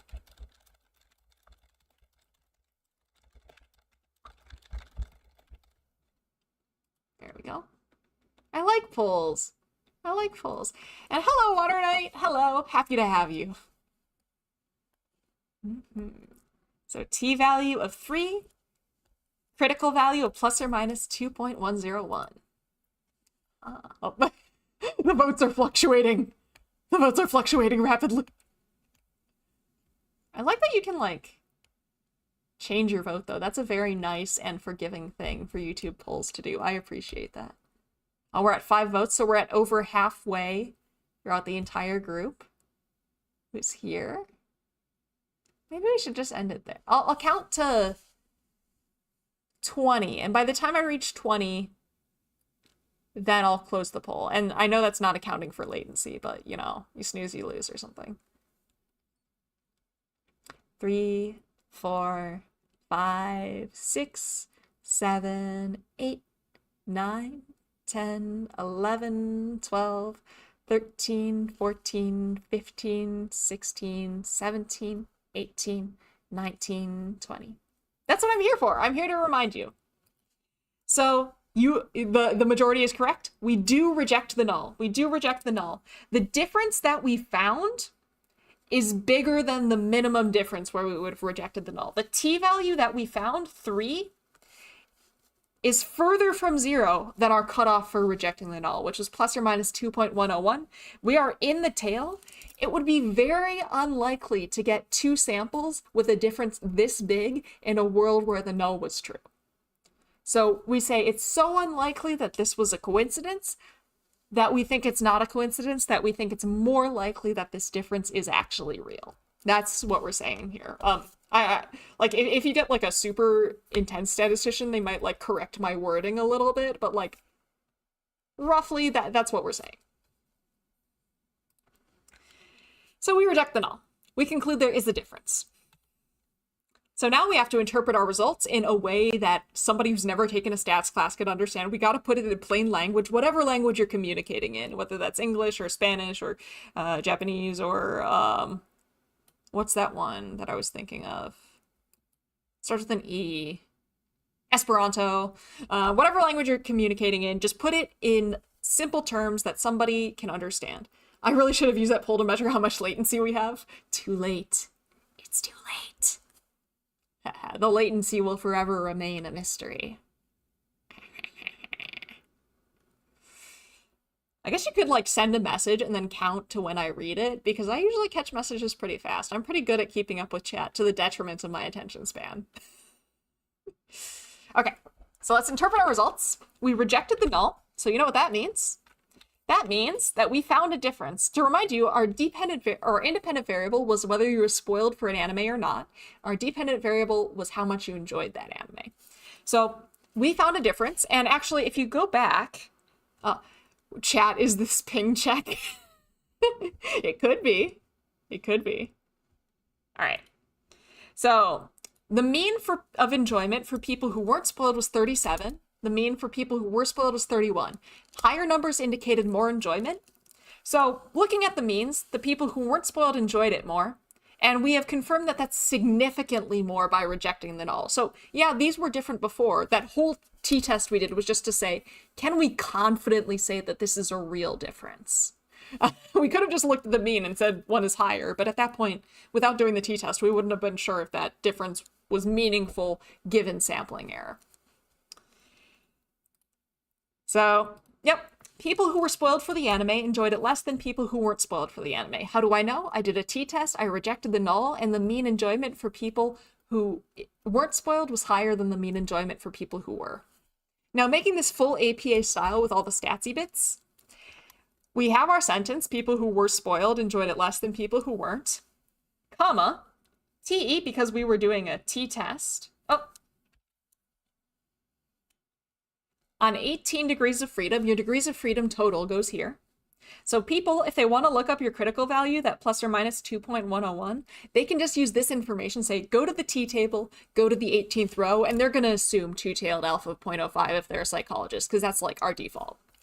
The t-value that we calculated, they don't have our data, so they can't get this. The t-value we calculated was 3, and we rejected the null, so p is less than 0.05. But again, if you're like writing an actual psychology paper these days, you want to have the exact p-value down to 3 decimals. I don't have a way for you to do that by hand, though, so we're not going to do that. we're not going to do that. The Cohen's d that we calculated was 1.34, and then if you wanted to report r squared, if you calculated r squared for this, it would be 0.33. You could report it like this. For t-tests, we typically only report Cohen's d. We would not report r squared for a t-test, almost ever. But if you did want to report r squared for a t-test, that would be how to do it. Typically, we only report one effect size, and for t-test, that would be Cohen's d. So if you wanted to report this in sort of normal APA style with only one effect size, just, just put a period after Cohen's d, get rid of that r squared bit. And that would be a full APA write-up of a t-test right there. How we feeling? That was a whole run-through of doing independent means t-test. How we doing? Everything all right? We hanging in there okay? I hope we're hanging in there okay. But how large and diverse was the population tested? It was not a very large population. We only had 10 people per sample, and we do not have demographic information because I just made all of this up. It's probably not a very diverse sample. The sample was me making up numbers, but no, it was 10 people per condition, a total sample of 20, which is pretty small. It wouldn't meet the, like, central limit theorem would say we should have at least 30 people per condition. So this would, you could not publish this. This is not reliable results. We definitely don't have enough data here. Non-applicable study, right? But that's not the point of this study. This study is a demonstration, so it doesn't need to be perfect, right? It doesn't.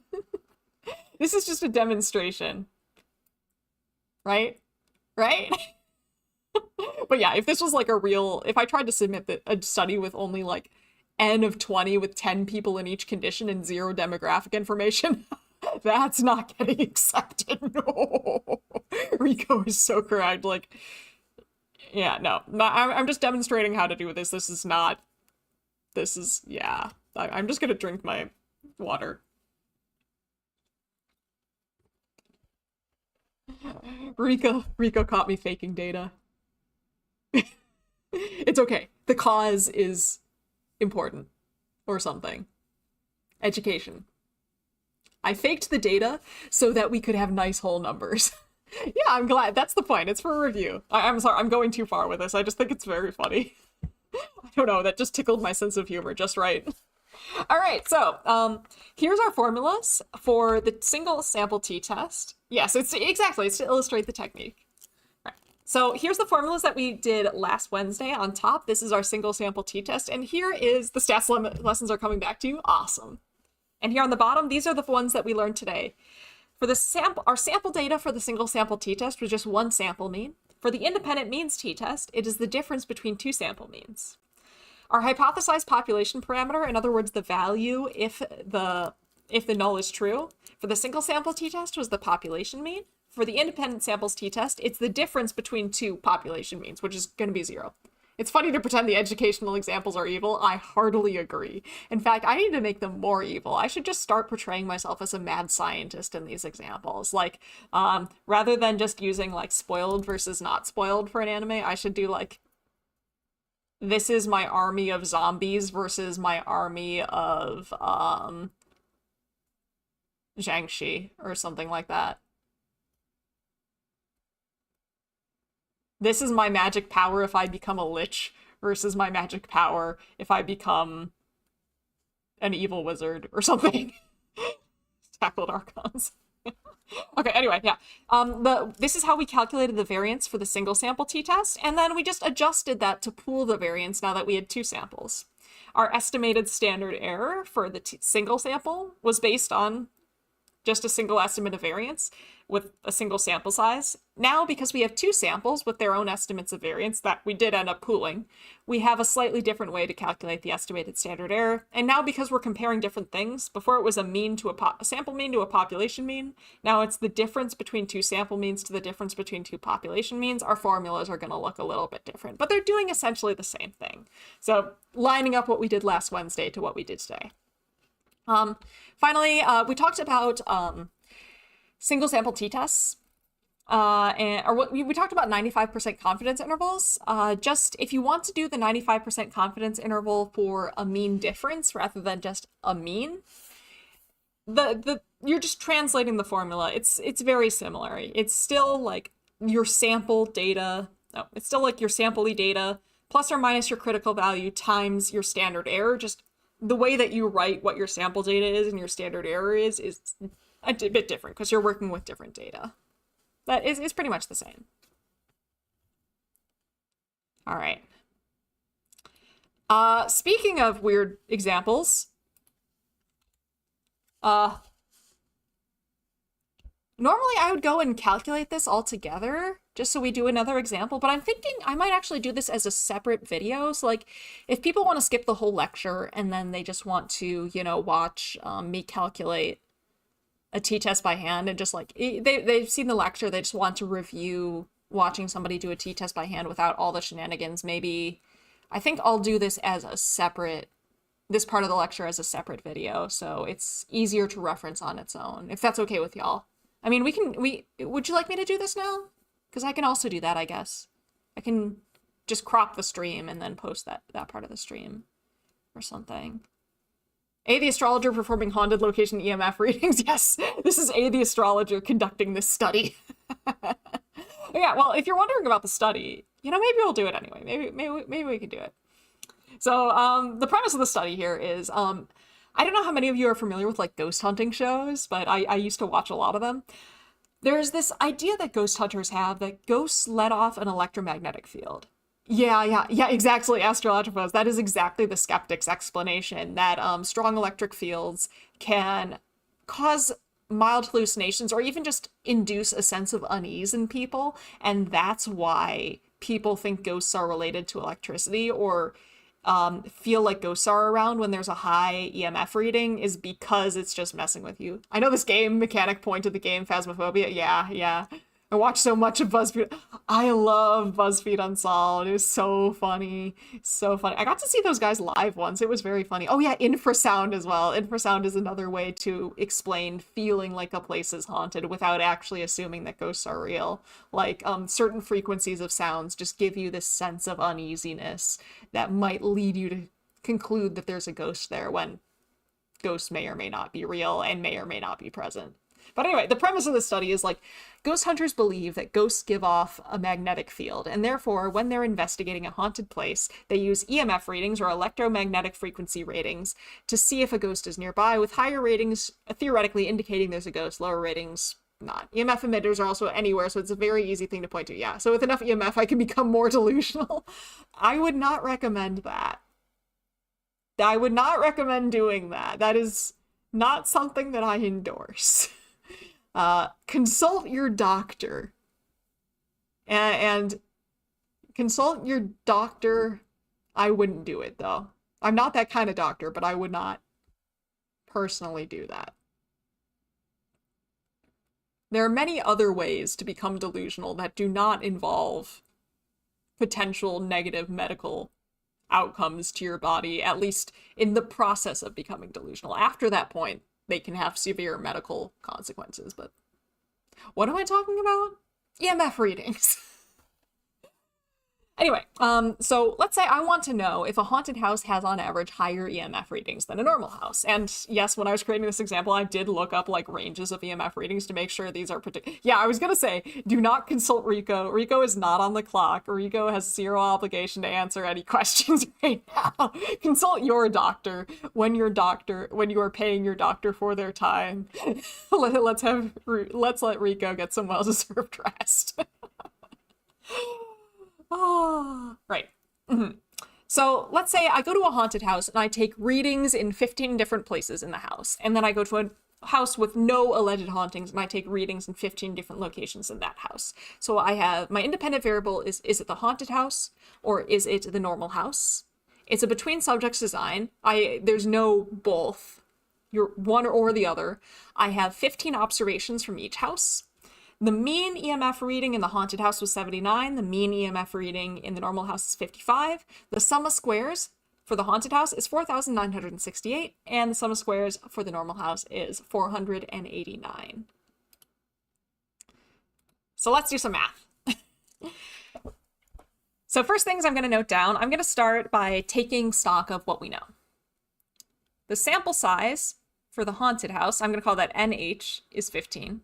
Or actually, I already have this over here. I'm not going to write all that. Never mind. We have that down there. Normally, I'd keep stock, but I don't think we need to do that right now. All right. So the formula for the t-test is t is equal to mean 1 minus mean 2 minus population mean 1 minus population mean 2 over our standard error. Now looking at this, we have mean 1 and mean 2. We have this information. This part, this is just going to be 0, because this represents the difference in EMF readings if there is no difference between the haunted and the normal houses. So this is just going to be 0. We can actually pretty much ignore this part of the formula entirely, which is nice. I love it when there's less math to do, right? And then on the bottom, we have our standard error. So we have the stuff on top, but we don't have our standard error yet. So let's look at the formula for standard error. S of M1 minus M2, the formula is the square root of your pooled variance over sample size 1 plus your pooled variance over sample size 2. We have our sample sizes. We do not have our pooled variances yet. So let's look at the pooled variance formula and figure out if we can work with that. The pooled variance formula is the sum of squares of sample 1 plus the sum of squares of sample 2 divided by the degrees of freedom of sample 1 plus the degrees of freedom of sample 2. Now we're almost there. We don't have the degrees of freedom yet, but that's easy. The degrees of freedom of sample 1 is our sample size, 15 minus 1. So the degrees of freedom of sample 1 is 15 minus 1, 14. The degrees of freedom for sample 2 is also your sample size minus 1. So I'll call this df2 and this df1. Their sample size is 15 minus 1. The degrees of freedom for samples 2 is also 14. So I have enough information to calculate my pooled variance. The sum of squares of sample 1 is 4,960. Why did I use such big numbers? Do I hate myself? Maybe. Okay. Plus the sum of squares of sample 2, 489. divided by the degrees of freedom of sample 1, 14, plus the degrees of freedom of sample 2, also 14. Let's add some big numbers together. So, I'm pulling out my calculator. I am not ashamed. This is a perfectly reasonable thing to do. 4,968 plus 489 is equal to 5,457. 5,457. You know it's not a pretty number at all, is it? I've been spoiling you with pretty numbers, but it's time that I introduce you to cold, hard reality. Or something. Divided by 14 plus 14 is 28. So that's 5,457 divided by 28. Oh, that's not a pretty number at all. Our pooled variance, which I'm going to write here, because I'm going to have to start erasing stuff, is 194.89. I hate it. I hate it. That's an ugly number. That's so gross. That's so gross. Anyway, do people actually have to do this without a calculator? No. I've never heard of an instance since the invention of calculators that somebody would have to do this without a calculator. You could just leave it as a fraction. I'm not going to leave it as a fraction because then I have to put it in other equations and that would make my head hurt. If I have fractions in fractions, I would start crying. I am not a strong moth. So I'm not gonna leave it as a fraction. It's not even a pretty fraction, is it? But yeah, no, in fact, people wouldn't even be doing this by hand these days. They would be using a program like R or SPSS or SAS or MATLAB or something like that, or Python to do the statistics for them. And in that case, usually there's just like a t-test thing, like a function called t-test or t.test, or Excel. You could use Excel too. In R, the function is t.test, and all you have to do is put, here's a list of scores for condition 1, here's a list of scores for condition 2, t.test on that, and it will calculate all of this for you, and it will spit out the t-value, the degrees of freedom, your p-value, and the means of both conditions for you. Like, yeah, that's probably my math brain being used to it. Yeah, I am not math brain. I am not math brain in the least. I am baby brain. All right, so I'm going to erase this bit now so that we have room. Now that we have our pooled variance, I just put data in SPSS and equation. Yeah, I use R, so I just put the data in R and I write my R code. I want to do, I think after this, I'm going to start doing a series of R tutorials, maybe. I think that would be fun. I don't think there'd be as much interest in that, but I like R, so frankly, it would be just more for me than I think Psy and I have also talked about forcing Phi to learn R. It can be part of the agenda. We learn Phi with like some completely unrelated stream title. And then he comes in and we're like, oh, Phi's here. Now we're learning R. Boot up your...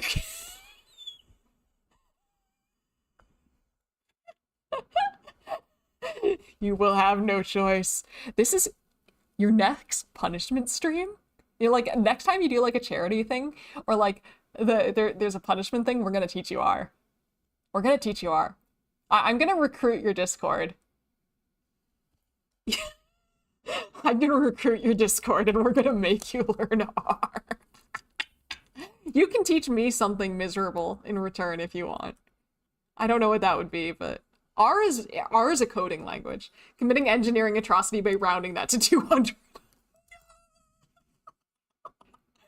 No!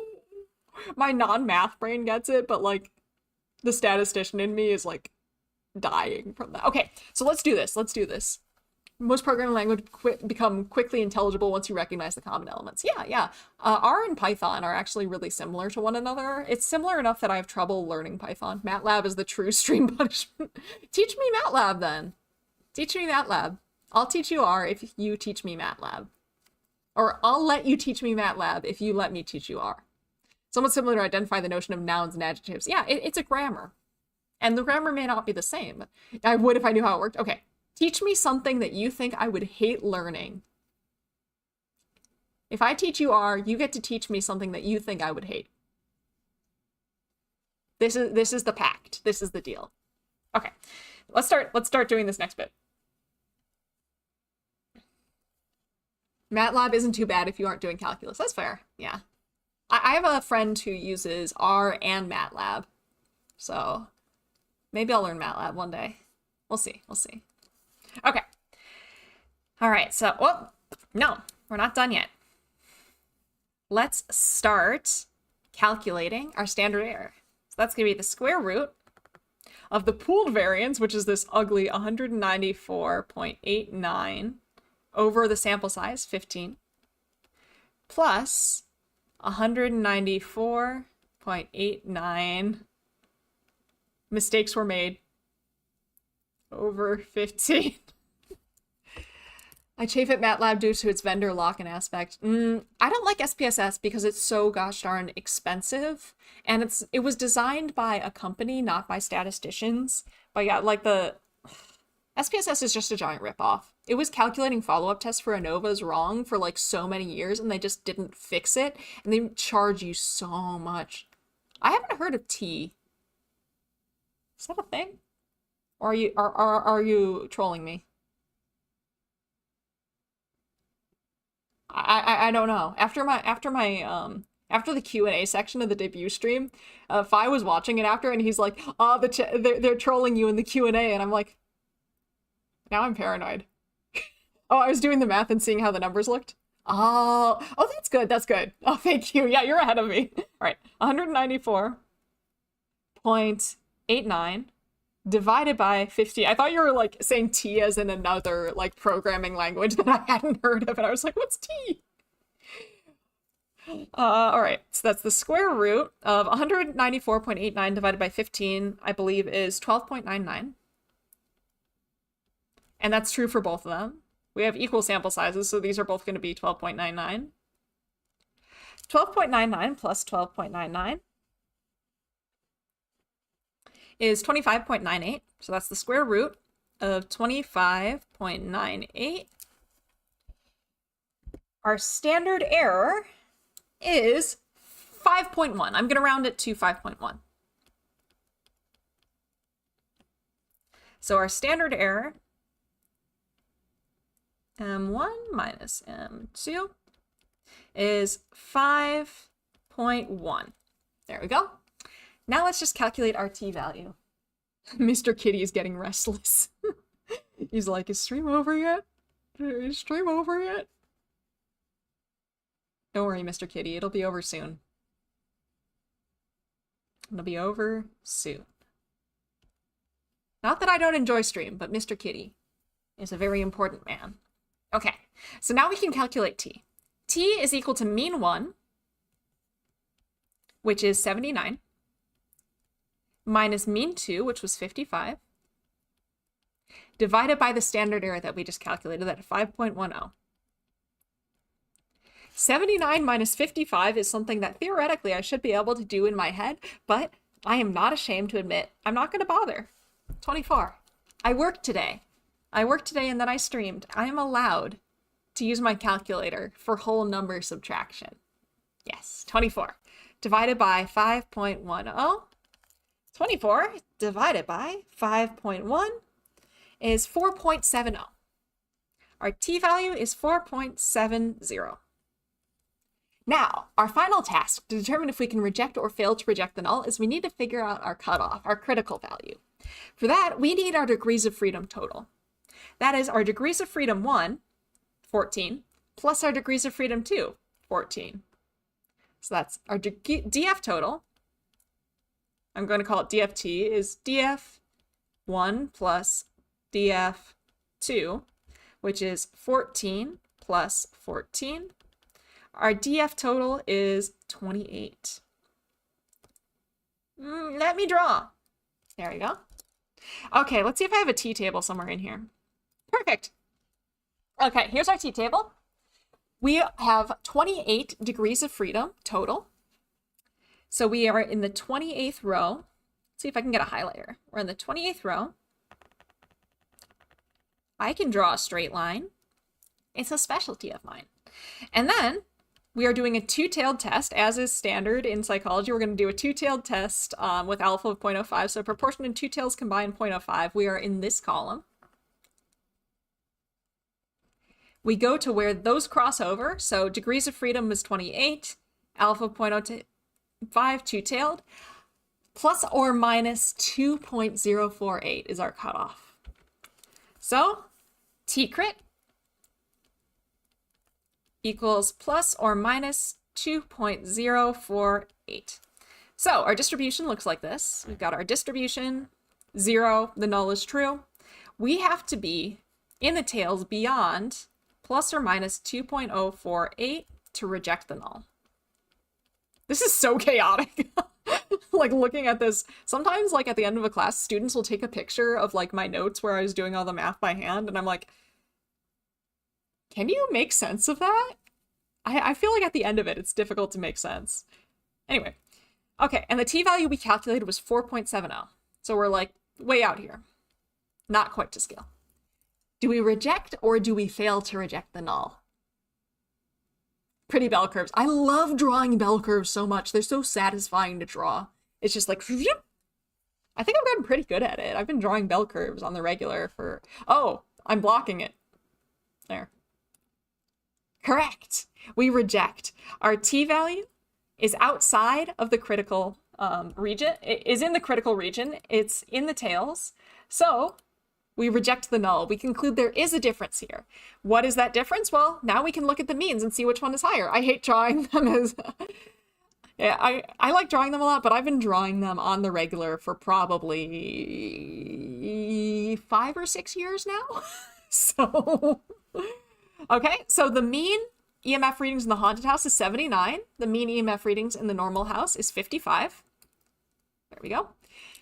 And now that we've rejected the null, we know that this probably isn't a fluke. This probably isn't sampling error, so we can say confidently now that the EMF readings in the haunted house were on average higher than the EMF readings in the normal house. I'm traumatized that bell curves return to haunt me in thermodynamics.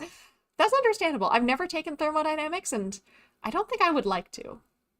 Oh, I just realized what phi could do to make me suffer. Anything biochem related. Anything biochem. I'm so scared of it. I'm so scared of biochem. Anyway, okay, so in terms of writing that up, ignore this one on the bottom for now. This on the top is the APA style way of writing that up. The allegedly haunted, I use allegedly because why not? Ignore this right now, or ignore the bottom bit right now. We're not paying attention to that right now. Writing this up in APA style, we have our sentence that even somebody who hasn't taken stats could understand. The allegedly haunted house had a higher EMF reading than the house that wasn't allegedly haunted. There are statistical mechanics, which is the next step after thermodynamics, but it's very different ways of using statistics. That actually sounds kind of interesting. Wouldn't lie. All right, so we have T, because this is a t-test, on 28 degrees of freedom. So now if somebody wanted to know what our critical value was, they know to go to the T table and go to row 28, and then they're probably going to assume alpha 0.05 two-tailed because that's psychology standard. On that, we calculated a T of 4.7. Our p-value was less than 0.05. We rejected the null, and if we had calculated Cohen's d, it would be about 1.72. Every semester, students always ask me, how would I write that if we hadn't rejected the null? So that's what this bit below is for. I made up some numbers for this, so it would make sense. So ignoring this now, if we had failed to reject the null, we might write something like, there was no difference in EMF readings between the haunted and normal houses. T on 28 degrees of freedom, I made up a T value, was 0.3. P was greater than 0.05. We failed to reject the null. Yeah. That's what I've got for today. Any questions, comments, concerns, anything that I can address, anything like that?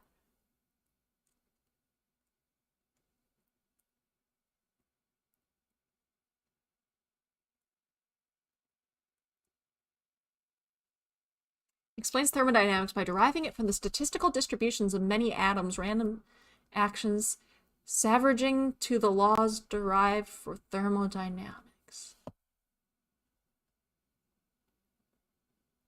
I feel like I understood roughly 30% of that.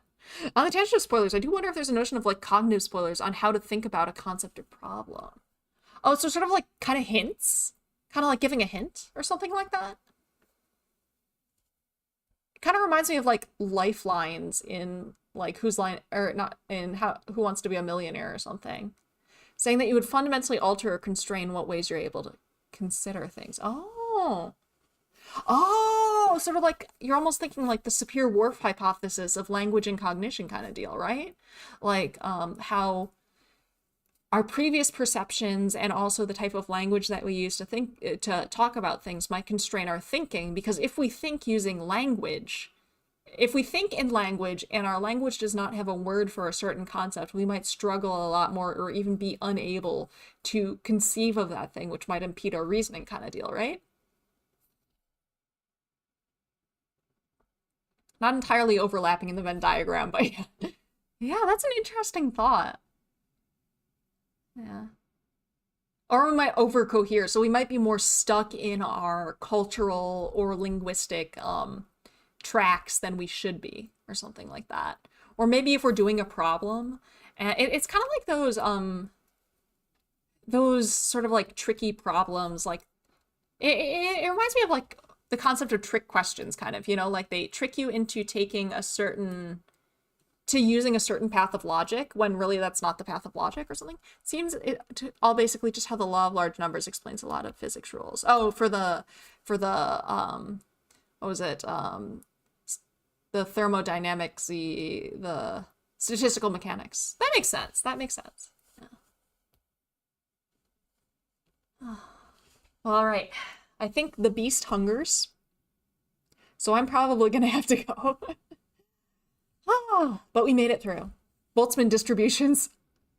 I don't know what that is. I'm scared of it. I'm gonna look it up. Feed that kibdi. Yes, I shall. He shall receive the best of the sustenance that I can offer, and he will also receive many scritches and pets, because he deserves all the good things in the world and none of the bad. I'm late to feed the beast. Maury, don't call me out. Don't tell them. Don't tell them. It's okay. He still has some of his breakfast left over, and he has been munching on it recently, so he has had food fairly recently. I'm sure he's not like actually super restless. I think he might actually be asleep right now, to be honest. But it feels wrong to like feed him too far off of his usual feeding time. The beloved sacred creature. He is my world. I love him so. Finish your breakfast, creature. Yeah, he needs to finish his breakfast. He's been mad about his kibble lately. He's been having a whole time lately. He got a tooth extracted last month, and so he was on wet food for a while, and he is not a fan of wet food. He's not the type of cat that likes wet food, so he was refusing to eat. And then once he was able to go back on kibble, he was devouring his kibble with immense passion and concentration. And now he's not enthusiastic about his kibble anymore, and I don't really know. Kitties are fickle creatures. Do we have sample data on kitty feeding time variation? I'm usually pretty good about it. Though actually, I've been feeding him earlier than usual lately. But a lot of the time, I will feed him like right on the dot. And it's a weirdly specific feeding time, too. I feed him at precisely 9:12 p.m. Eastern time. Though I guess I'm late today. But he's napping. He's asleep. He doesn't seem... He's not getting all worked up about it, so it's probably not a huge deal. I do feel a little bad, though, so... I should go feed the kibby. Little kibby man. He's my little kibber. I'm gonna feed the kibby some kibble. This is a good thing to do. It is a good and noble cause, and he will receive the sustenance that he so deserves, and maybe I'll make myself some hot chocolate or something. Anyway, thank you all for coming. Thank you so much. My family dog has a knack for telling the time by his feeding times. He gets very distressed by daylight. My cat too. My cat. Oh yes. Anyway, yeah, I should go. I should feed the... He is now awake. He hasn't quite realized what time it is, but it's inevitable, and he's going to start singing to us. He'll start serenading us at any moment. So yeah, thank you all for coming. It was really nice. Thank you. It's so lovely having y'all here. I'm going to go feed the kibby. Thank you. Yes, I shall go feed the kitty, and maybe I'll see some of you on Wednesday. Of course, you have no obligation to show up. I do not take attendance, but yeah, this Wednesday we're talking about repeated measure C-tests. Thank you. No, it's not your fault. It's my fault. I'm being an irresponsible parent, but He is so eepy right now. He is dead to the world. He wakes up and he licks his paw and then he goes right back to eep. The missile is eepy, as they say. But I'm gonna go be a bad parent and wake him up so that he can eat. All right, anyway, good night, everyone. Take care, sleep well when you do, or if it's a weird time for you, maybe have a good day. Yeah, thank you. Thank you for coming. It was so nice to talk to all of you. I am going to go feed the kitty. Have a great day. Bye bye.